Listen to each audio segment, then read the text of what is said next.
I only married her for her father's money. Pause for a second. Let that sink in. Because this wasn't said in anger, not in a fight, not in a moment of confusion. It was calm, certain, planned. Now I want you to think about this. What would you do if the person you trusted most, the one you built your life with, said that about you when they thought you weren't listening? Would you walk in and confront them? Or would you stay quiet and listen long enough to hear the full truth? Because what Alina Crestwood did next changed everything. Before we go further, take 1 second. If you believe loyalty should never be taken for granted, tap that subscribe button. And in the comments, tell me this. Would you have stopped listening? Or kept recording? Now here's where it gets worse. He didn't stop there. He didn't hesitate. He didn't correct himself. When the woman beside him asked, "So you never loved her?" he answered with one word, "No." 3 years, gone in a single breath. And Alina? She heard every single word. She didn't interrupt. She didn't cry. She pressed record and stayed silent. Because sometimes the truth exposes itself best when you don't say a word. Let's bring this closer to you. Because this isn't only about Alina. Have you ever trusted someone so deeply that you stopped questioning anything they did? You believed their silence meant peace. You believed their distance meant pressure from work. You believed their cold moments would pass. That's where Alina was. 3 years into a marriage that looked perfect from the outside. A penthouse in downtown Seattle. A husband respected in business circles. A life people envied without asking questions. And she played her part well. Supportive, patient, present. Even when something felt off, she chose calm over conflict, understanding over suspicion. Because when you love someone, you don't wake up looking for reasons to doubt them. You protect the version of them you first believed in. That's what makes betrayal hit harder. It doesn't come from strangers. It comes from the one person you defended when others had doubts. So when that message came to her phone, "Come home early if you want to know the truth," she had 2 choices. Ignore it, or face something she wasn't ready to see. Most people hesitate at that moment. Alina didn't. She left everything behind and went home, straight into the truth she never expected. The rain followed her all the way back, soft against the windows, steady, quiet, the kind of night that feels normal until it isn't. Alina stepped into the penthouse without making a sound. No lights switched on, no announcement, no hesitation. She didn't even take off her heels. Something in her told her to stay still and listen. Then she heard it. The elevator. A soft chime behind her. Voices followed. A woman's laugh. Light, comfortable, not a stranger. That was the first sign. Then his voice, Darian Wolfe, relaxed, confident, unbothered. The same voice that once reassured her. The same voice that now felt different. Alina didn't turn around. Instead, she reached into her clutch. Slow, controlled. Her phone slid into her hand. One tap. Record. Not out of fear. Out of instinct. Because deep down she already knew. Interrupting too early would only give him room to deny it. But silence? Silence would give her the truth exactly as it was. Unfiltered. Unedited. Unplanned. So she stood there, still as the city behind her, while the man she trusted most walked into the room with someone else. Now stop for a second. Put yourself in her place. You're standing there. You hear everything. You know what's coming. Do you step in and stop it? Or do you stay quiet and let the truth finish speaking? Because what came next was not a mistake. It was not confusion. It was not taken out of context. It was clear. The woman's voice came first. "You promised you'd handle this soon." A pause. Then Darian answered, "I am handling it." No tension in his voice. No pressure. Just control. Then she asked the question that changed everything. "Then why are you still married to her?" That moment, right there, that is where most people would walk in. That is where most people would refuse to hear more. But Alina didn't move. Because she needed the truth to be complete. Not softened. Not explained away later. Complete. So I'll ask you again. Would you have stopped it? Or would you have stayed long enough to hear the one sentence that would change your entire life? Because she stayed. And what she heard next left no room for doubt. I only married her for her father's money. No hesitation, no regret. Just truth.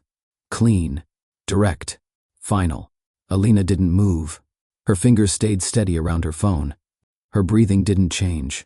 But something inside her shifted, not broken, clear.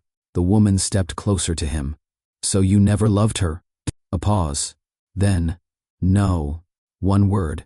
3 years erased. Right there. Alina closed her eyes for 1 second, then opened them again. Focused. Calm. She stopped the recording. And finally, she turned. Darian saw her. Everything in his face changed. Confidence gone. Control gone. Alina. She raised her hand. Don't. Her voice stayed even. Too even. She stepped forward, just enough for him to feel it. Say it again. Say it again. Silence. He didn't speak. Didn't move. So she took one more step. Closer now. Looking straight at him. Say it again. Out loud. To my face. Nothing. And that silence said more than anything he could have repeated. She nodded once. Slow. Certain. Then looked at him with a clarity he had never seen before. And in that moment, he knew he had lost her. Before the penthouse, before the silence, before the betrayal, Alina Crestwood lived a different kind of life. Not loud, not flashy, but grounded. She was not the type who chased attention. She built things quietly, thought deeply, moved with intention. People often noticed her calm first, then her intelligence, then the way she listened more than she spoke. Alina studied business, but not for status. She wanted to understand how things worked, how ideas became companies, how decisions shaped lives. While others chased quick success, she focused on structure, long-term thinking, sustainability, growth that made sense. Her father was known in powerful circles, a respected investor, disciplined, strategic, but Alina never leaned on his name. If anything, she kept distance from it. She wanted to build her own judgment, her own voice. That's how she met Darian, at a time when he had nothing but ambition, no recognition, no major backing, just drive and pressure. Most people didn't take him seriously back then, but Alina did, not because of what he had, because of what she saw, potential, and more than that, hunger, the kind that pushes someone to rise, or destroy everything around them trying. She didn't know which one he would become, but she believed in the better version of him, and that belief, it changed the direction of his life. Long before money ever entered the picture, Alina was already there, standing beside a man the world had not yet noticed. Back then, Darian didn't walk into rooms with confidence. He pushed his way in. Doors didn't open for him. He knocked, waited, tried again. Rejection was common. Investors turned him away. Meetings ended before they began.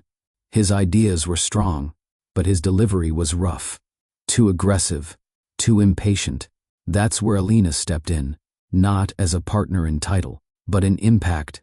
She refined his presentations, helped him structure his thoughts, showed him how to speak in a way people would trust. Late nights became routine, not in luxury, in small spaces, surrounded by drafts, notes, and plans that didn't always work. She challenged him when he rushed decisions, calmed him when frustration took over, reminded him to think beyond the moment. And slowly, things began to shift.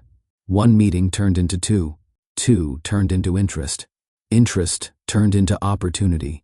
Darian started gaining traction. People began to listen. And when they asked him how he got there, he rarely mentioned her, not because he didn't know, but because he didn't yet understand her value. To him, success felt earned through struggle. He didn't see the quiet support behind it, the guidance, the corrections, the stability. Alina never asked for credit. She believed in what they were building together. That was enough for her. At the time, because she thought they were growing side by side, not realizing one of them was moving forward while the other was slowly being left behind. Darian's breakthrough didn't come from luck. It came from access. And that access came through one person, Alina's father, a man who did not invest easily. He studied people before he studied numbers. When Alina first mentioned Darian, he didn't agree right away. He observed, listened, asked questions Darian wasn't prepared for. Not about profit, about discipline, consistency, decision-making under pressure. Darian struggled at first. His answers lacked patience. He focused too much on results, not process. But Alina saw it. She guided him before every meeting, helped him understand what mattered to her father. Not performance, character. When the investment finally came, it wasn't just money. It was credibility. Doors opened instantly. People who once ignored Darian now returned his calls. Opportunities multiplied. Partnerships formed faster. And with each step forward, the company grew. But here's what mattered most. That investment was not given to Darian alone. It was tied to Alina. Her judgment, her trust, her presence. She became part of the foundation of everything he built next. Legally, strategically, financially. But Darian didn't see it that way. He saw capital, opportunity, expansion. He didn't see the person who made it possible. And over time, that difference in perspective began to shape everything. Because when someone sees support as a resource, they stop valuing the person behind it. As the company grew, so did the demands. Longer hours, higher pressure, more expectations. Darian leaned into it fully. Every deal mattered. Every move had to count. And Alina? She adjusted. Without asking, without complaint, she stepped back from her own ambitions, paused projects she once cared about, reduced her visibility in professional spaces, not because she lacked ability, because she chose to support his rise. She managed details he ignored, handled conversations he avoided, maintained relationships that kept things stable behind the scenes. When stress consumed him, she remained steady. When he lost patience, she stayed calm. When he became distant, she gave space. Not out of weakness, out of belief. She believed this phase would pass, that once things settled, they would return to what they had. But success didn't slow him down. It changed him. And her sacrifices, they became invisible, expected, normal, no longer appreciated. She stopped being seen as a partner, and slowly became part of the background, still present, still supportive, but no longer valued in the same way. And the hardest part? She didn't realize how much she had given up, until there was nothing left being given back. Change doesn't always arrive in big moments. Sometimes it shows up in small shifts, easy to ignore, easy to explain away. At first, it was his tone. Shorter replies, less warmth, then his attention.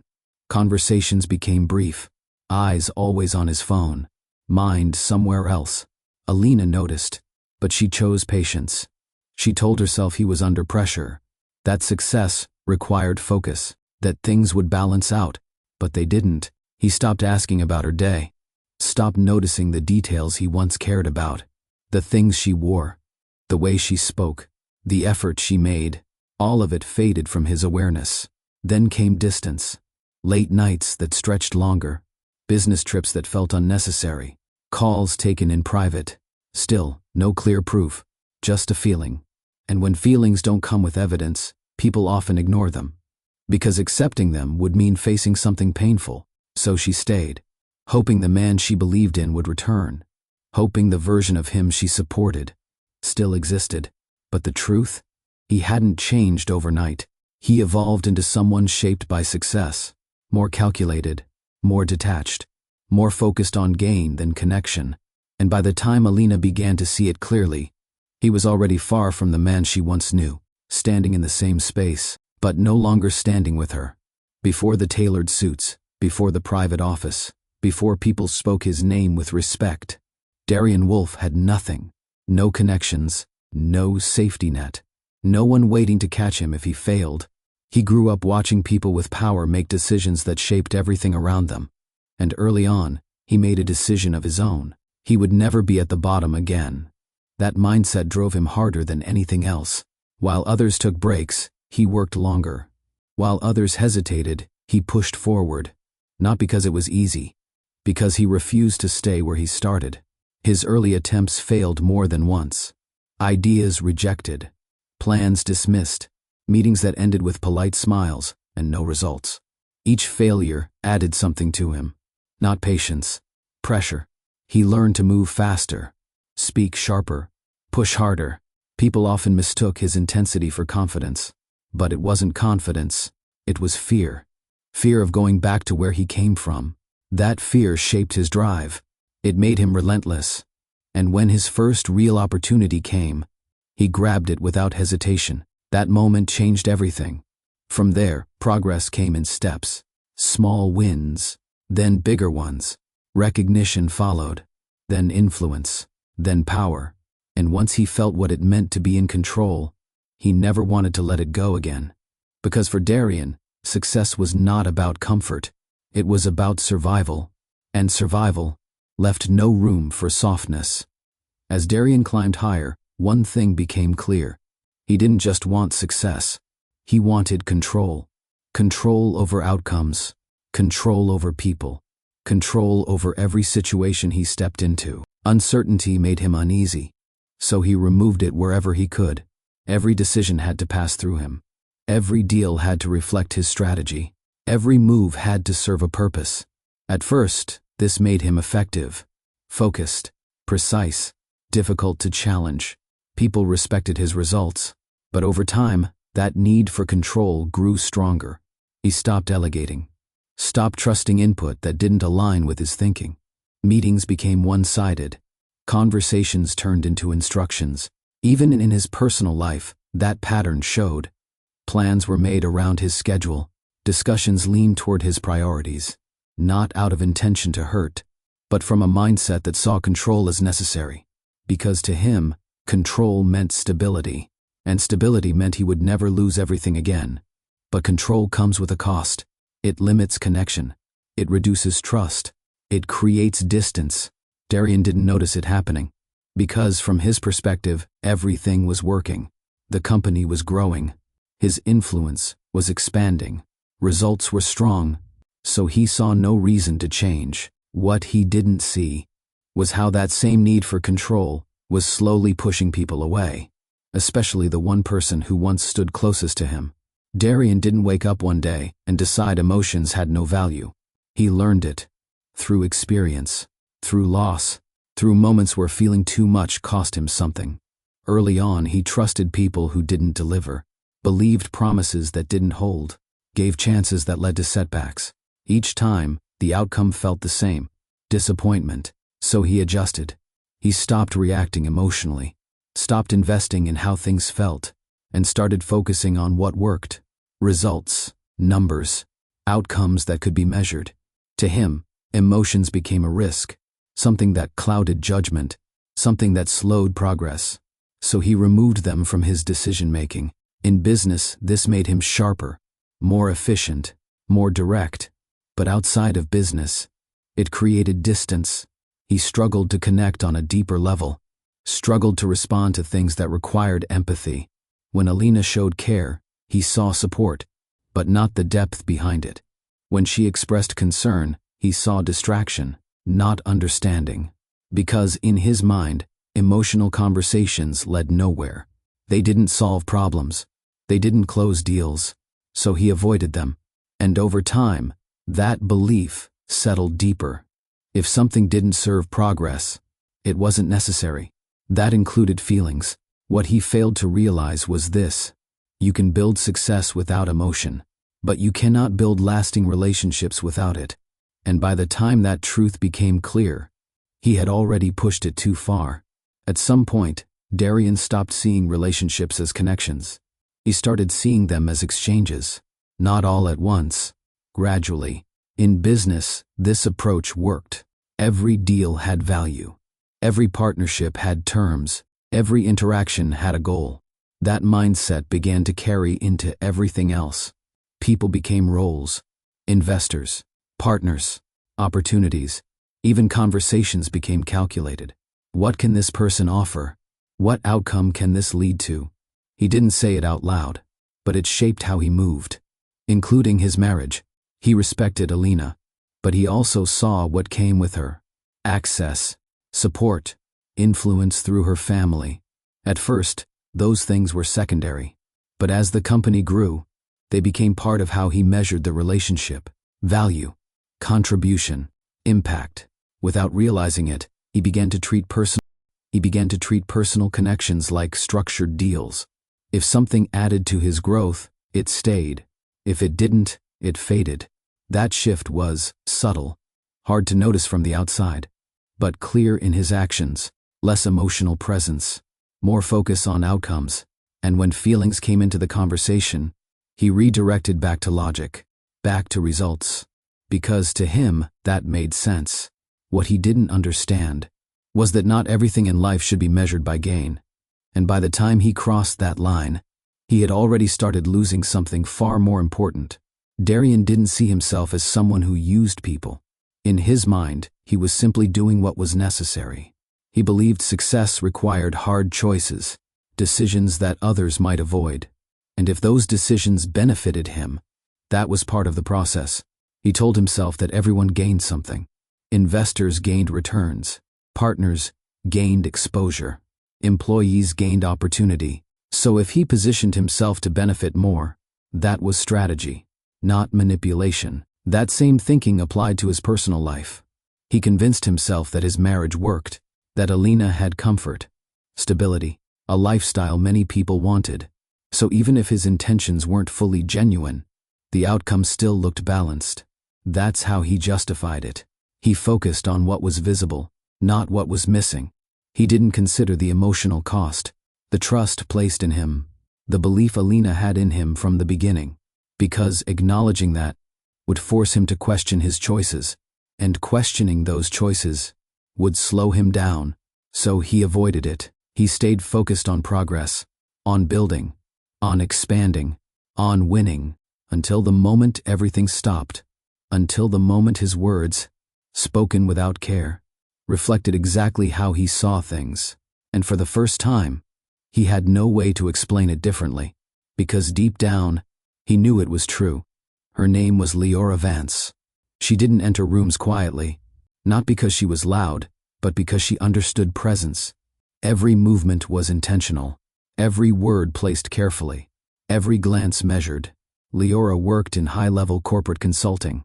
She specialized in fixing problems others avoided. Companies brought her in when things were unstable, when leadership needed direction, when decisions had to be made without hesitation. That's how she met Darian. Not at a party, not through friends, through business. His company had reached a point where growth started to slow. Internal conflicts, delays in execution, pressure from investors. He needed someone sharp, someone who could move fast and think clearly. Leora stepped in. From the first meeting, she saw him for who he was: driven, focused, difficult to challenge, but not impossible. She didn't try to impress him. She matched him. Where he pushed, she held ground. Where he rushed, she slowed the conversation. Where he assumed control, she redirected it. That caught his attention. Not admiration, interest. Because for the first time in a while, he met someone who didn't adjust around him. They worked closely, late meetings, strategy sessions, problem solving under pressure. And in that environment, lines started to shift. What began as professional alignment slowly turned into something else. Not sudden, not obvious, but consistent. Because both of them understood one thing clearly: value.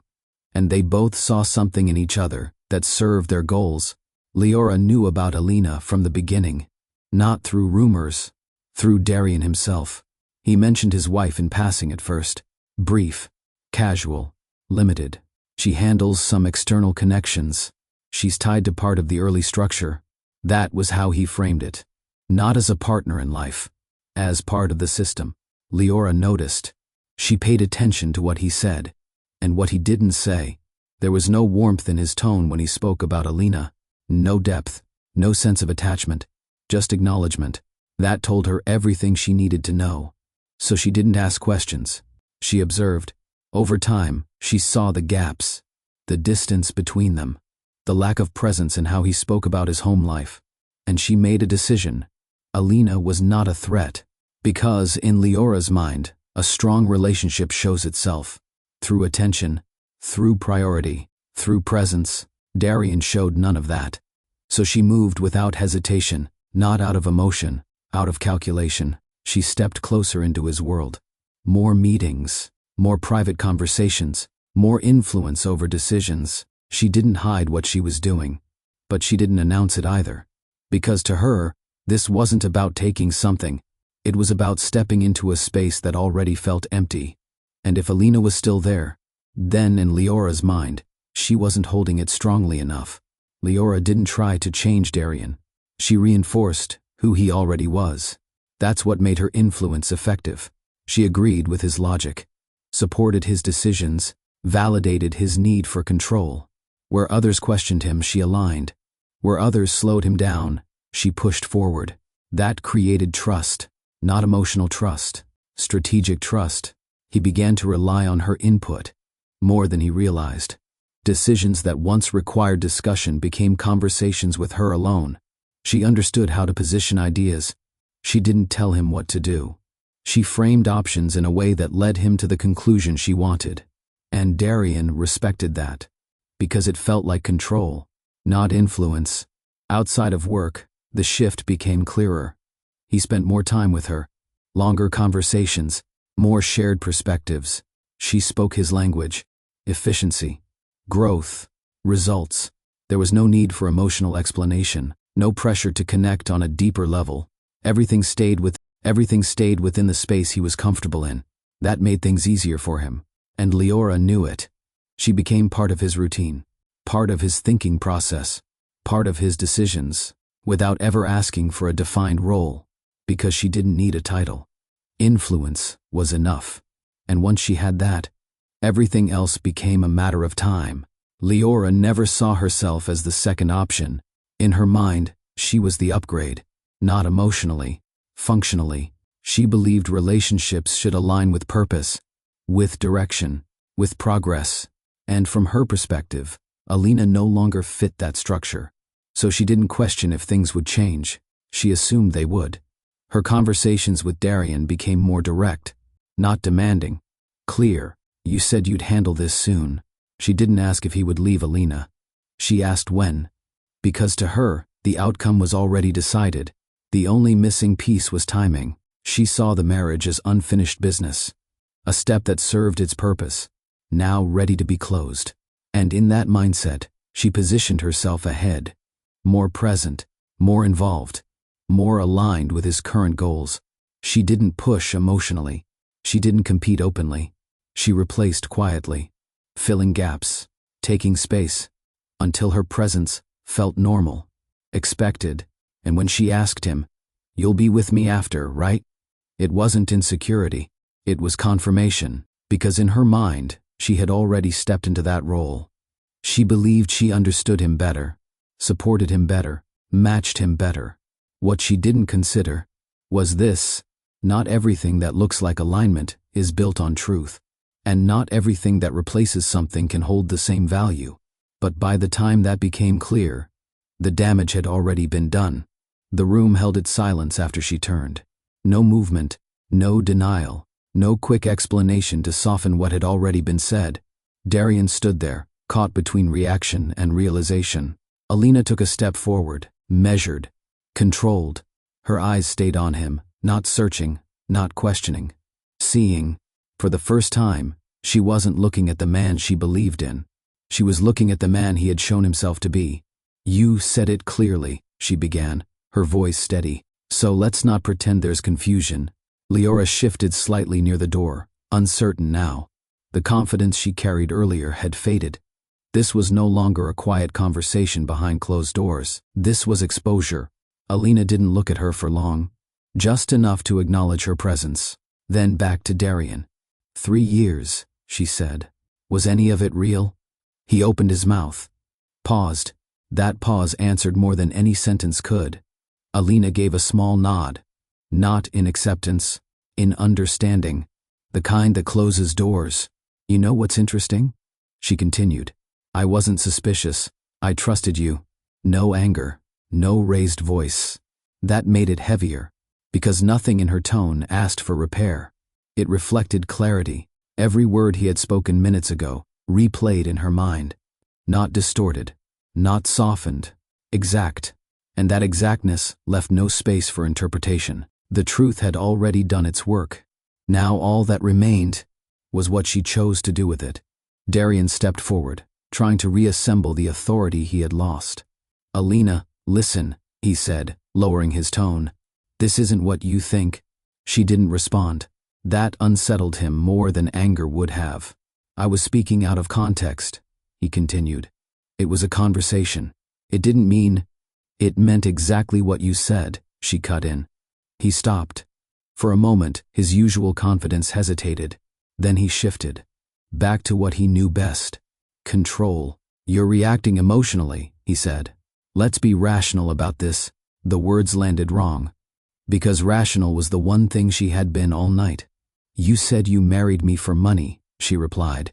"Explain that." He exhaled, frustration beginning to show. "You know your father invested. That was part of the foundation. That's all I meant." "That's not all you meant," she said. Silence again. He ran a hand through his hair, pacing slightly now. "This is being blown out of proportion," he added. "We can fix this." Fix. The word felt distant, detached, like a problem to solve, not a truth to face. Alina watched him carefully, not as a wife, as someone observing a pattern. "You're trying to manage the situation," she said quietly, "not own it." That stopped him. Because she was right. He wasn't addressing what he said. He was trying to contain the damage. And for the first time, he realized control was slipping. Not in business, not in strategy, in something he never expected to lose. Her. Alina didn't raise her voice, didn't step back, didn't show the kind of reaction most people would expect. That was what made it powerful. Her calm wasn't weakness. It was decision. "You know what I've realized?" she said, her tone even. "I kept trying to understand you. Even when things didn't feel right." Darian said nothing. "I told myself you were under pressure, that you needed space, that things would settle." She paused briefly. "They didn't." Her words carried weight, not emotion. Clear, direct. "And now I see why." She held up her phone, the screen still active from the recording. His eyes dropped to it again, then back to her. "You planned this?" he asked. "No," she said. "I paid attention." That distinction mattered, because planning suggests strategy. Paying attention suggests awareness. She wasn't trying to catch him. She was responding to what was already there. "You had every chance to be honest," she continued. "You chose not to." He stepped closer again, softer now. "This doesn't have to end like this."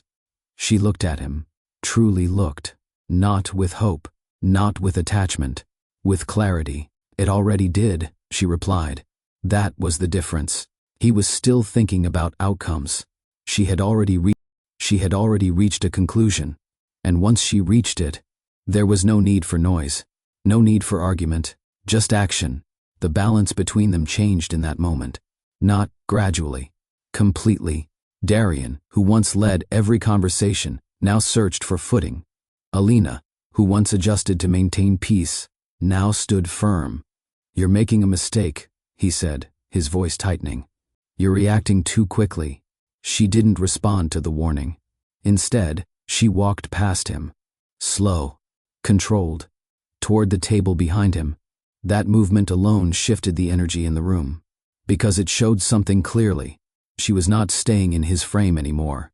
She was stepping out of it. Leora remained near the door, silent now, no longer part of the conversation, just a witness. Alina picked up a folder from the table, placed it in front of Darian. "Open it," she said. He hesitated, then did. Page after page, his expression changed. Confusion first, then focus, then something deeper. Realization. "What is this?" he asked. "You'll understand as you read." His eyes moved quickly across the documents. Numbers, signatures, legal confirmations. Then he stopped, looked up at her. "You moved the shares?" "Yes." "When?" "Before tonight." That answer settled heavily, because it meant one thing: this wasn't impulsive, this was prepared. And in that moment, the power he thought he held over everything shifted completely out of his hands. Darian closed the folder slowly. His grip tightened. "You can't do this," he said, his voice lower now. "This affects everything. It protects me," Alina replied. "That company was never just yours," she interrupted. Silence filled the space again. He stepped closer.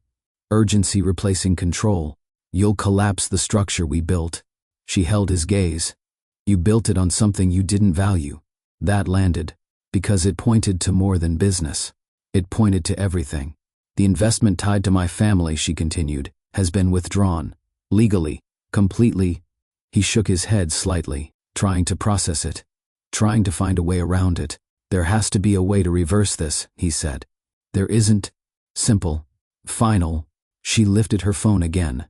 "I'm sending the recording to my lawyer." That shifted his focus instantly. "Alina, wait. No.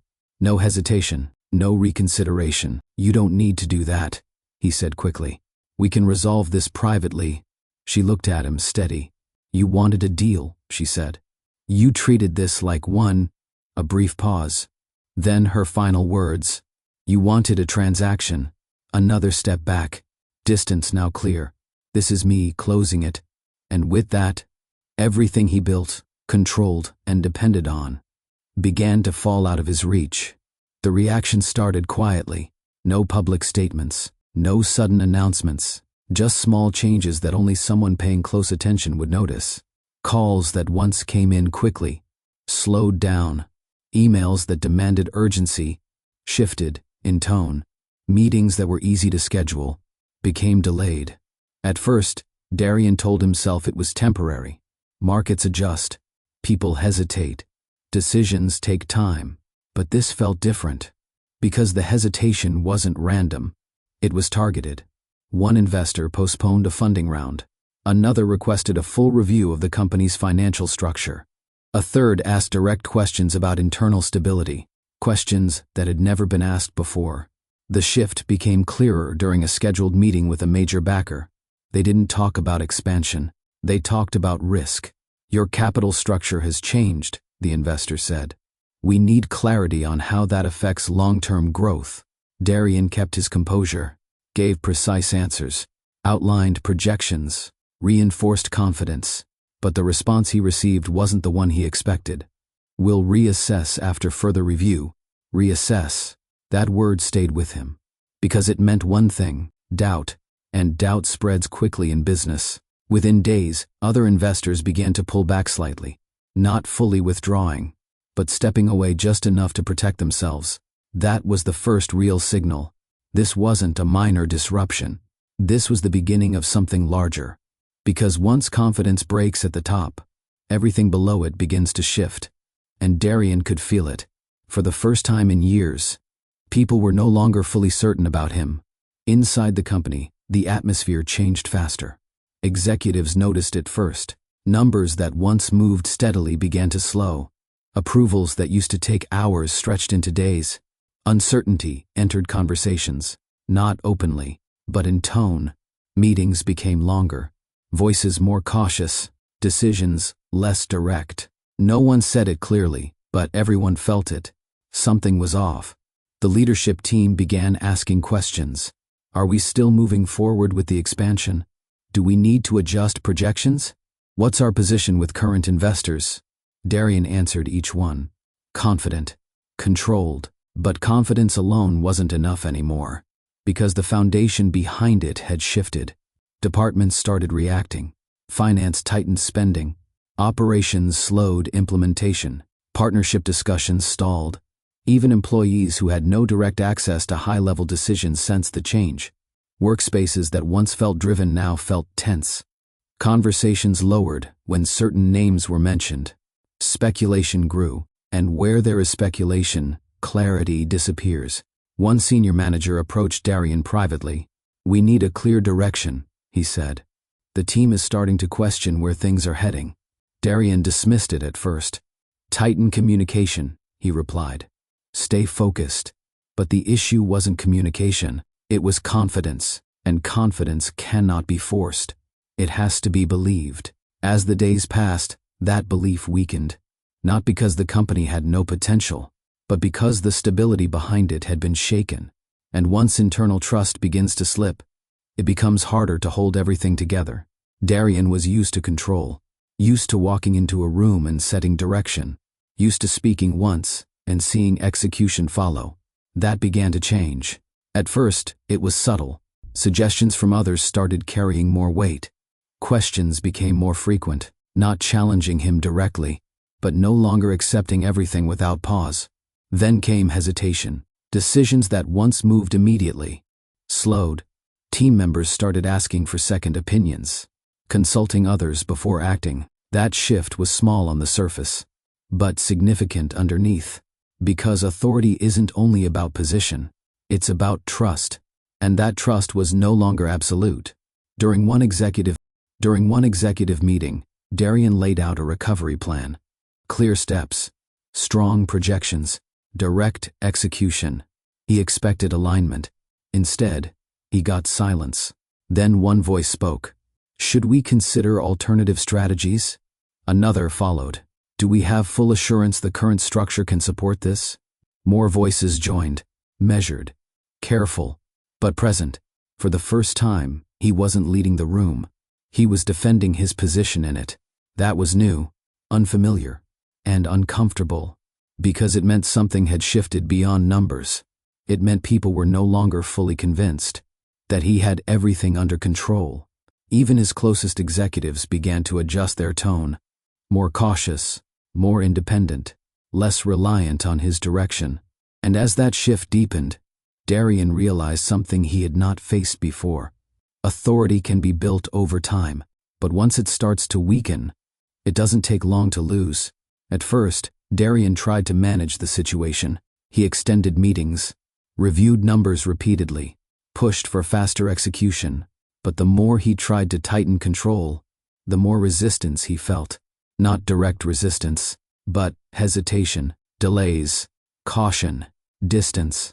That's when urgency began to take over. He reached out to investors again, reassuring, clarifying, positioning the situation as temporary. Some responded, others didn't. That silence spoke louder than rejection. He started working longer hours, arriving earlier, leaving later, not because it fixed anything, because it gave him something to hold on to. Control through effort. But effort alone wasn't solving the problem, because the issue wasn't workload. It was stability, and stability had already been disrupted. For the first time in years, he felt it clearly. Things were moving without him. Decisions forming outside his influence. Outcomes no longer fully in his hands. That feeling was unfamiliar, and it unsettled him. He checked his phone more often, paused between tasks, looked for something he had been ignoring. Alina. Her name still there. Unanswered messages. Unreturned calls. He stared at it longer than before. Not out of emotion, out of realization, because the situation he was facing now traced back to one moment, one decision, one truth he spoke without thinking. And now, everything that followed was connected to it. That was when it became clear. This wasn't only business pressure. This was consequence. And for the first time, he didn't know how to fix it. The first call came late at night. Darian stared at her name for a few seconds before pressing it. Not rushed, not emotional, calculated, as if choosing the right moment would change the outcome. The phone rang. Once, twice, 3 times. Then, silence. No answer. He ended the call and sat still, not surprised, just unsettled. He tried again the next morning, this time earlier, more direct. Still no answer. By the 3rd attempt, the pattern was clear. She wasn't busy. She was choosing not to respond. That distinction mattered. So he adjusted his approach. Messages instead of calls. Short, at first. We need to talk. Call me when you can. No reply. Hours passed. Then a longer message. I know things didn't come out right. Let's discuss this properly. Still nothing. He reread the message after sending it. Something about it felt off, too controlled, too distant, but that was how he communicated. Clear, structured, direct. And for the first time, it wasn't working. Days passed. He continued reaching out. Different tones, different times, nothing. No acknowledgement, no rejection, just silence. And that silence carried weight.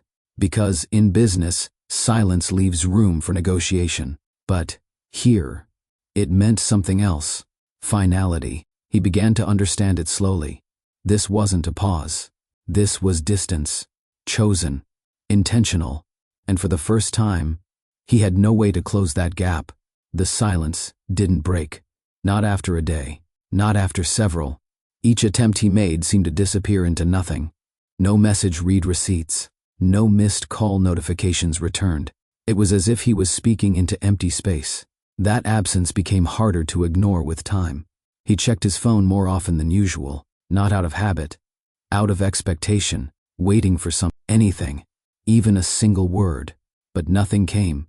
At work, he stayed composed, maintained routine, attended meetings, spoke with the same controlled tone. But between those moments, his attention drifted, back to the same place. Her name, still there, unchanged, untouched. He considered showing up in person, going to where she might be, but something stopped him. Not uncertainty, awareness. He knew she would not receive him the same way anymore. That door had closed, and forcing it open would only make things worse. So he stayed where he was, waiting. But the waiting had no direction, because there was no signal that anything would change. The silence became its own message. Clear, firm. She was not interested in continuing the conversation, not interested in explanation, not interested in repair. And that realization settled deeper with each passing day, because he was used to solving problems, fixing outcomes, creating solutions. But this was not responding to effort. And that was something he had never dealt with before. With no response to focus on, his mind turned inward, back to moments he hadn't given attention to before. Small things. At the time, they felt unimportant. Now they stood out clearly. Alina sitting across from him during dinner, speaking about something she was working on. He nodded, half listening, his focus elsewhere. A message came through on his phone. He checked it, responded. By the time he looked up again, she had stopped talking. He didn't ask her to continue. Another moment. She waited for him one evening, dressed for an event they were meant to attend together. He arrived late, barely noticed the effort she had put in, mentioned a work issue instead. They left, but the mood never settled. He didn't address it, moved on to the next day. There were more. Conversations he shortened, moments he dismissed, signals he overlooked, not out of intention, out of habit. He assumed presence was enough, that being there physically meant everything was fine. He didn't recognize what was missing. Attention, engagement, connection. Each memory carried a pattern. She gave, he received, without noticing the imbalance. And now, looking back, the pattern was clear. It didn't break suddenly. It faded over time, until there was nothing left holding it together. And he had been part of that process, more than he realized. Regret didn't arrive all at once.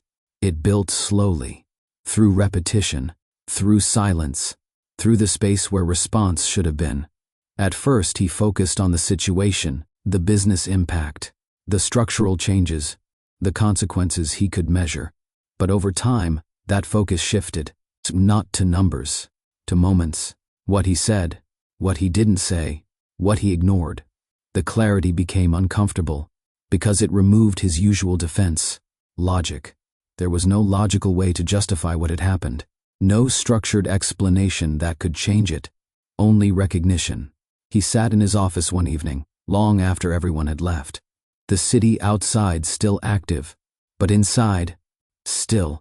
His phone rested on the desk. Screen dark. He reached for it. Paused, then picked it up. Scrolled to her name again. Read through the messages he had sent. Each one different. None answered. He didn't type anything new. Because for the first time, he wasn't sure what to say. Not because he lacked words, because he understood something clearly. The issue wasn't communication, it was what had already been said. And what that revealed. He leaned back in his chair, quiet, for once, not thinking about the next move, not planning, not solving, just sitting with the result. And in that moment, he felt it fully.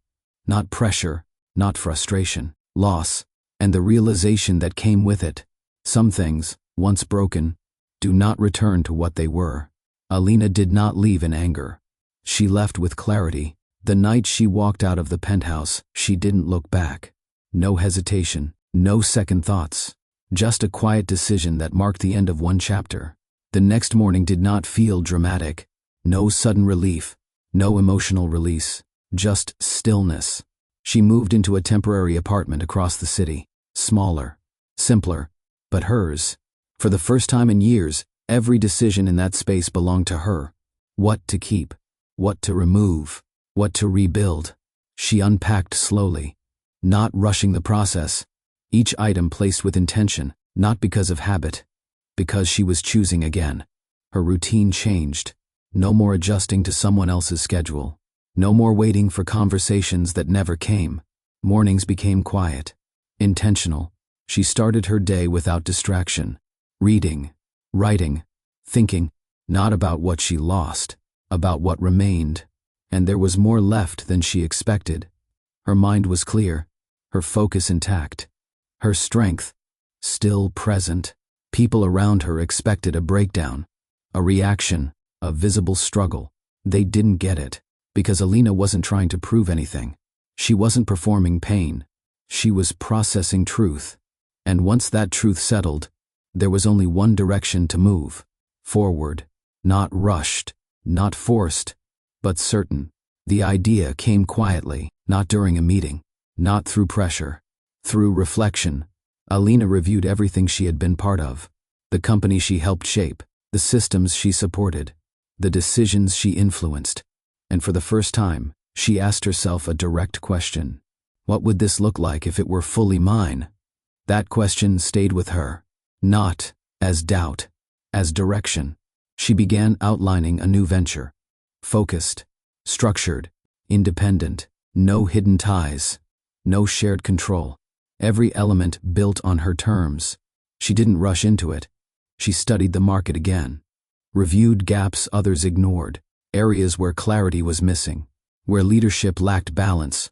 She saw opportunities others overlooked, because she understood both sides, strategy and stability, execution and structure. Within weeks, the foundation was clear.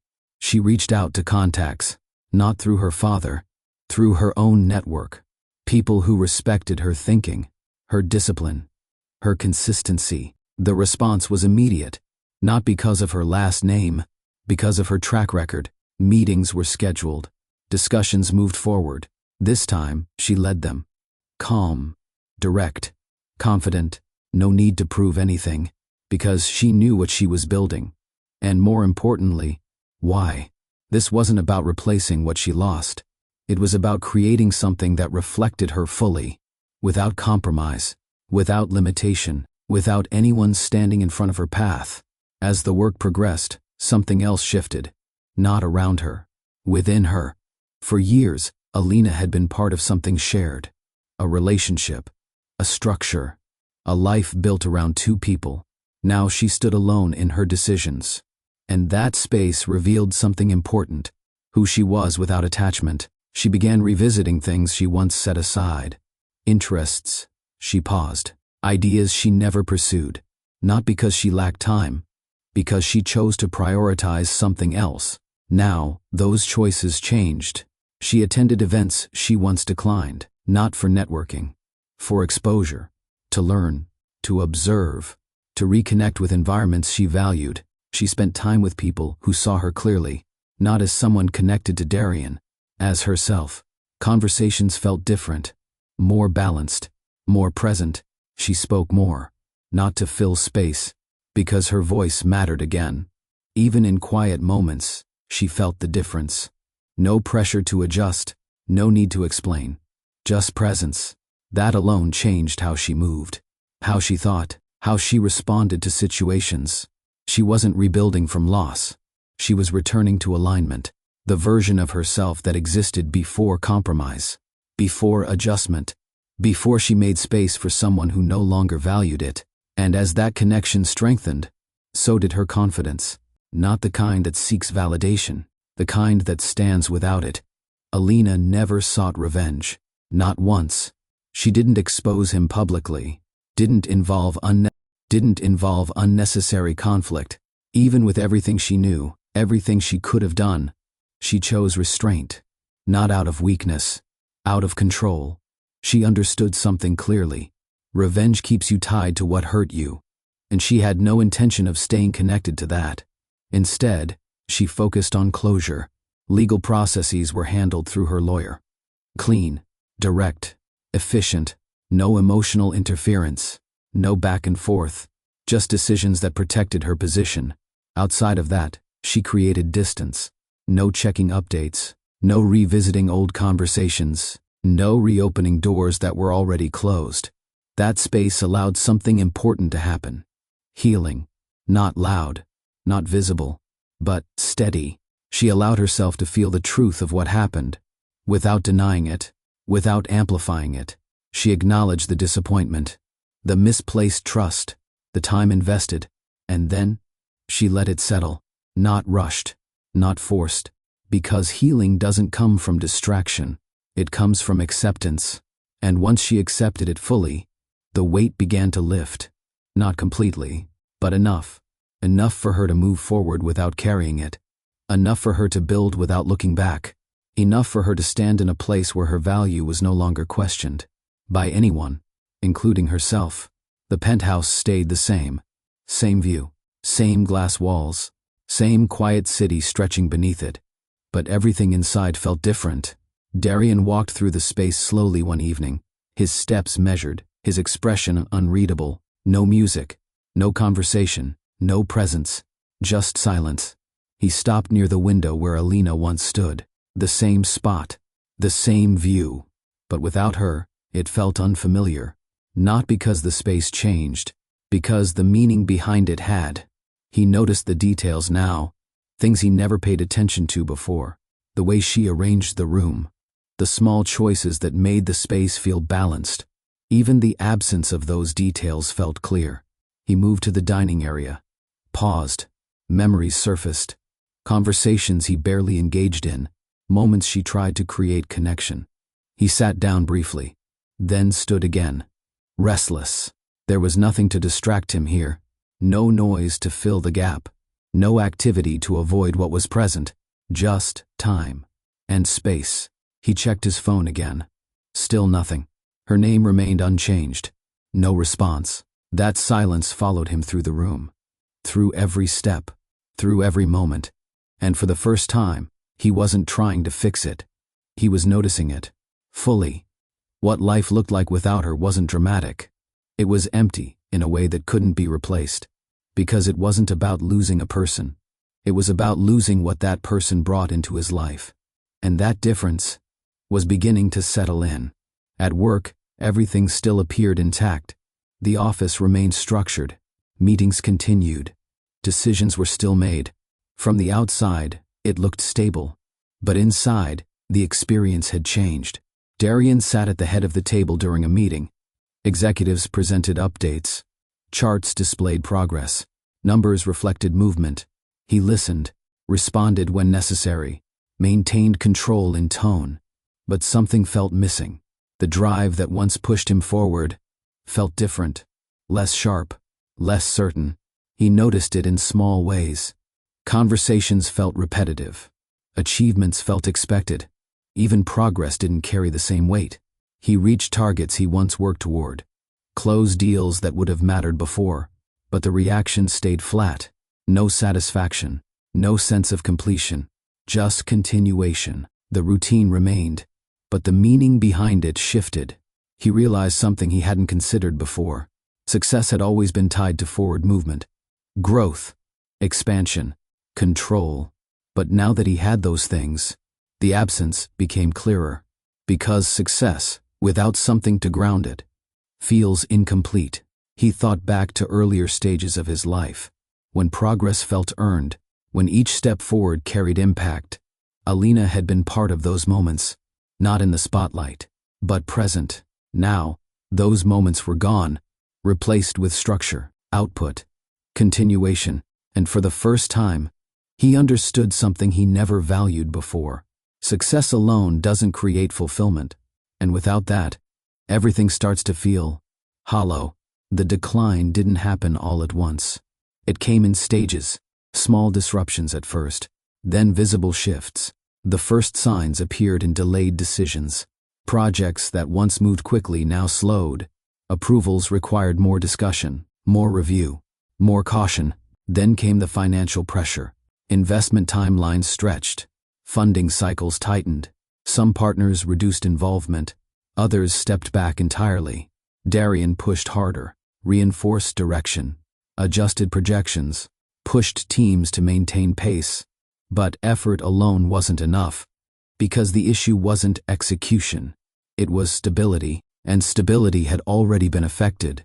The absence of Alina's family investment changed the structure more than expected. Not just financially, strategically. That foundation had supported more than numbers. It supported confidence. Confidence that no longer held. Internally, departments adjusted again. Budgets reduced. Plans scaled back. The company was still operating, still moving, but not with the same strength. Darian saw it clearly now. In meetings, in reports, in responses from partners. This wasn't a temporary phase. This was a shift. And for the first time since he built the company, he wasn't fully ahead of it. He was reacting, trying to manage something already in motion. That loss of control stood out, because it reflected something deeper. The system he built depended on more than his decisions. It depended on elements he didn't fully value. And now that those elements were gone, the impact showed. Clearly, consistently, without room for denial. The realization didn't come through one moment. It formed gradually, through patterns, through absence, through understanding what was no longer there. Darian sat alone in his office one evening. No meeting scheduled, no immediate decisions to make. Just space. He leaned back in his chair and thought through everything. Not from a strategic angle, from memory. Alina's role wasn't loud. She didn't push for recognition, didn't demand attention, but she was always present where it mattered. In early decisions, in moments of pressure, in situations that required balance. She didn't replace his thinking. She refined it. She didn't compete for control. She stabilized it. And that stability had been part of everything he built. He didn't notice it while it was there, because it worked quietly, consistently, without interruption. Now that it was gone, the difference became clear. Not just in business, in life. The conversations that no longer happened. The perspective that no longer challenged him. The presence that no longer grounded him. He realized something he avoided before. She wasn't part of the system. She was part of the foundation, and he treated that foundation like an option. Replaceable. That was his mistake, one he could now see clearly. But clarity doesn't reverse decisions. It only shows you the truth of them. And as that truth settled in, he understood something fully. He didn't just lose a partner. He lost someone who added value in ways he never measured. Until it was gone. The cafe sat on a quiet street, just far enough from the noise of the city to feel separate. Not isolated, just calm. Large windows let in soft daylight. Muted conversations filled the space without distraction. It wasn't a place for display. It was a place for focus. Alina chose it intentionally. A table near the window became her regular spot. Not reserved, but familiar. Each visit followed a rhythm. She arrived early, ordered the same drink, opened her laptop. No rush, no pressure, just work. Papers spread neatly across the table. Notes, structured. Ideas outlined with clarity. Her new venture had taken shape. Meetings were scheduled. Partnerships forming. Decisions made with confidence. But this space wasn't only for work. It gave her something else. Peace, the kind that doesn't need effort. The kind that comes from alignment. No distractions pulling her attention, no tension sitting in the background, just presence. She paused briefly, looking out the window. People passed by, each focused on their own direction. No one watching, no one expecting anything from her. That freedom mattered, because for a long time, her environment carried weight. Now, it didn't. She returned to her documents, focused, steady. Every move she made now came from clarity, not reaction, not adjustment, choice. And in that quiet space, something else was about to shift. Not dramatically, not suddenly, but in a way that would matter. Is this seat taken? The voice was calm, not intrusive, not hesitant, clear. Alina looked up. A man stood beside the table, well-dressed, but not in a way that demanded attention. Simple, clean, intentional. He didn't carry the energy of someone trying to impress. He stood comfortably, waiting for an answer. She glanced briefly at the empty chair across from her, then back at him. "No," she said. He nodded once. "Thank you." He sat down without rushing, placed his coffee on the table. No immediate conversation, no attempt to fill the silence. That stood out. Most people spoke quickly in situations like this, trying to establish presence. He didn't. He allowed the moment to settle. Alina returned to her work, but her awareness stayed. Not out of curiosity, observation. A few minutes passed. He opened a notebook, reviewed something quietly, focused, no distractions. Then, after a while, he spoke again. "I've seen you here before." His tone remained steady. No assumption, no pressure. "You're always working on something." Alina looked up again. There was no expectation in his expression, just a simple observation. "That obvious?" she asked. He gave a slight smile. "Only if you're paying attention." That response carried weight, not in what it said, in how it was said. Direct, without effort.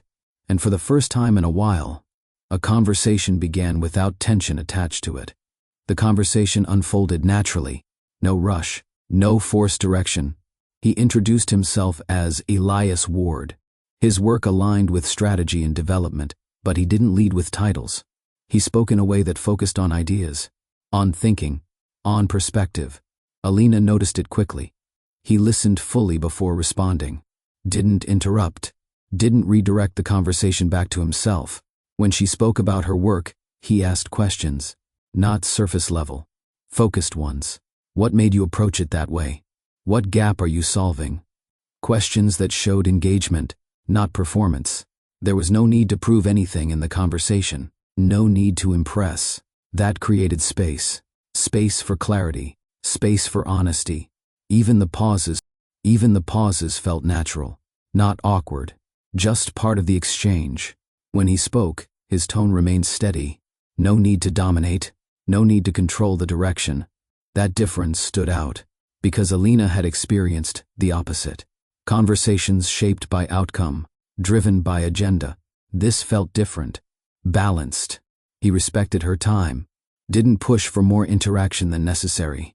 When she returned to her work, he did the same. No interruption, no expectation. That alone made an impression, because respect shows in small actions, in how someone allows space, in how they carry themselves without needing attention. And Elias carried himself with a quiet certainty, the kind that doesn't need validation. The difference became clearer the longer she sat there. Not because Elias tried to stand out, because he didn't. That was the point.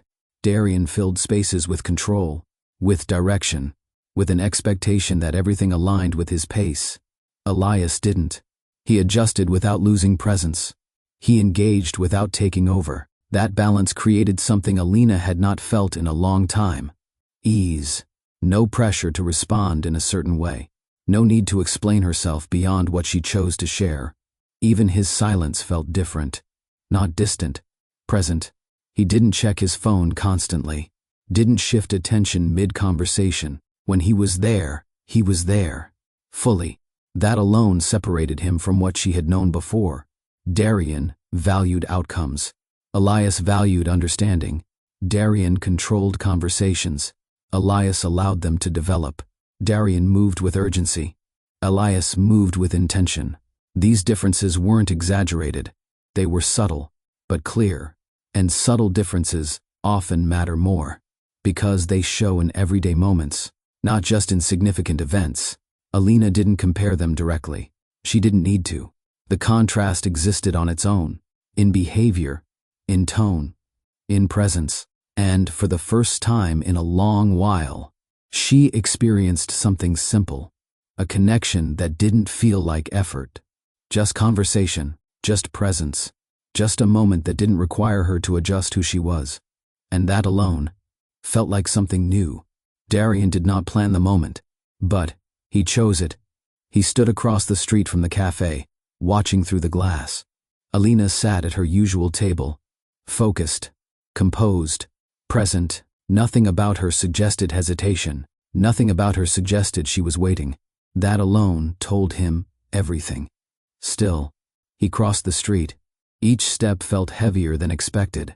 Not because he feared rejection, because he understood it. By the time he reached the door, he paused briefly. Not to turn back, to prepare. Then he stepped inside. The bell above the door rang softly. Alina didn't look up immediately. She finished what she was writing first, then lifted her eyes, and saw him. No shock, no visible reaction, just recognition. He walked toward her table slowly, stopped at a respectful distance. "Alina," he said. Her name came out differently this time. Not controlled, not calculated, careful. She closed her notebook. Not rushed, just deliberate. "You shouldn't be here," she said. Her tone wasn't harsh. It was clear. "I know," he replied, "but I needed to speak with you." A pause. People around them continued their conversations. The world didn't stop. But for him, everything narrowed to that moment. "I won't take much of your time," he added. She studied him for a second, then gave a small nod. "Say what you came to say." No invitation, no warmth, just space, given once, and only once. Darian didn't sit immediately. He remained standing for a moment, as if unsure whether he had earned the right to stay. Then he pulled the chair back and sat, slowly. "I've thought about this more than I expected to," he began. No long introduction, no attempt to frame it differently. "I know what I said," he continued, "and I know what it meant." Alina didn't interrupt. Her attention stayed on him. Not engaged, not distant, present. "That night wasn't taken out of context," he added. "It wasn't a misunderstanding." A pause. "I said exactly what I believed at the time." That admission carried weight, because it removed any attempt at defense. He leaned forward slightly. His tone remained steady. "I built everything around results, around outcomes. And somewhere in that process, I stopped seeing people clearly." Another pause. "I stopped seeing you clearly." Alina's expression didn't change, but she listened, fully. "I justified things I shouldn't have," he said. "I told myself it was necessary, that it was part of success." He exhaled slowly. It wasn't. That word stayed in the space between them. Simple, direct. "I'm not here to explain it away," he added.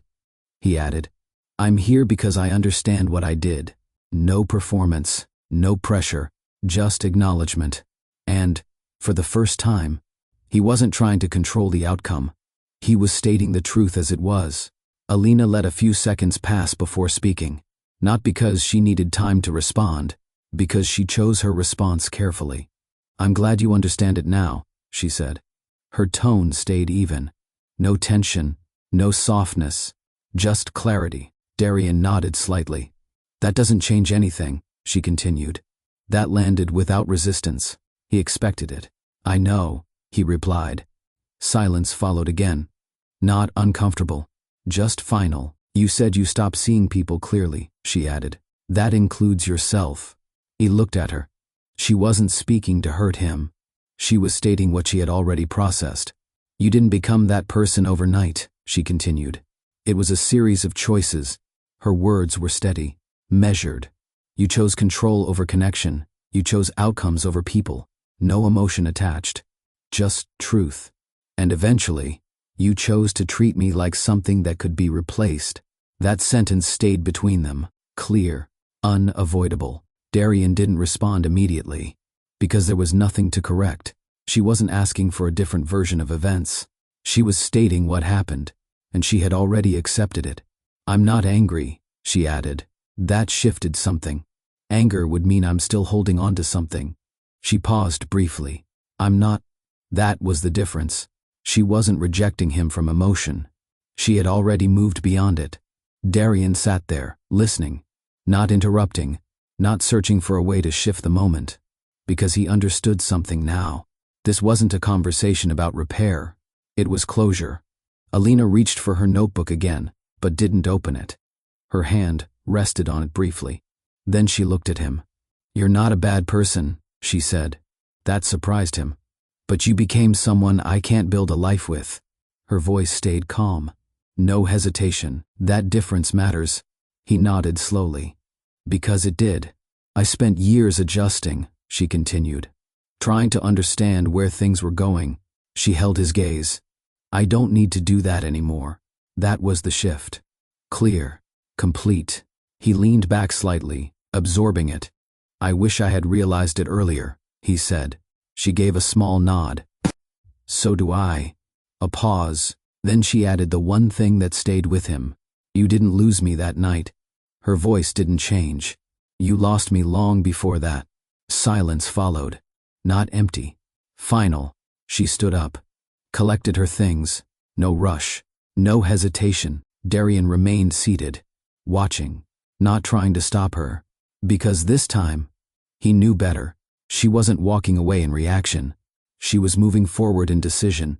And as she stepped away from the table, he understood something clearly. There are moments you can recover from, and then there are moments that reveal everything.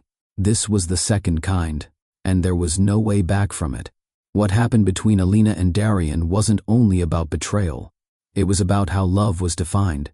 Darian saw relationships through value, contribution, return. If something added to his progress, it stayed. If it didn't, it lost importance. That mindset works in business. It fails in love. Because love is not built on exchange. You don't measure it in gains. You don't calculate it based on advantage. The moment love becomes a deal, it loses its meaning. Alina gave without keeping score. She supported without asking what she would receive in return. That was real. Darian treated it like structure, like something that could be replaced. That was the mistake. Because what is real cannot be replaced. Only lost. And once it's lost, no strategy brings it back. So understand this clearly. If you ever find yourself measuring love by what you gain from it, pause. Because the moment you turn it into a transaction, you've already started losing it. Loyalty is quiet. It doesn't demand attention. It doesn't announce itself. It shows in consistency, in presence, in the way someone stands beside you when there's no reason to stay. That was Alina. She didn't leave when things were uncertain. She didn't step back when progress was slow. She stayed. She supported. She believed. And that kind of loyalty is rare. But here's where people get it wrong. They start to see loyalty as something guaranteed, something that will always be there, no matter how they act. That's where exploitation begins. Not through action at first. Through assumption. Darian assumed Alina would stay, no matter what. So he stopped protecting what she gave. And once loyalty is taken for granted, it begins to fade. Not suddenly, gradually, until it's gone. If someone stands by you when they don't have to, value it, protect it. Because loyalty is not permanent, it is chosen. And once someone decides to stop choosing you, there is nothing left to rely on. Power gave Darian everything he thought he wanted. Control, influence, growth. It allowed him to move fast, to make decisions without hesitation, to build something strong. But power without awareness comes with a cost. He became focused on outcomes, results over people, efficiency over understanding. And slowly, he lost the ability to see what mattered beyond progress. Empathy didn't fit into his structure, so he ignored it. But empathy is not weakness. It's balance. It keeps decisions grounded. It keeps relationships real. Without it, power becomes isolated, disconnected. And isolation leads to loss, not always immediately. But, eventually, Darian didn't lose everything at once. He lost it in parts. Connection first, then trust, then stability, all because he built without considering the people around him.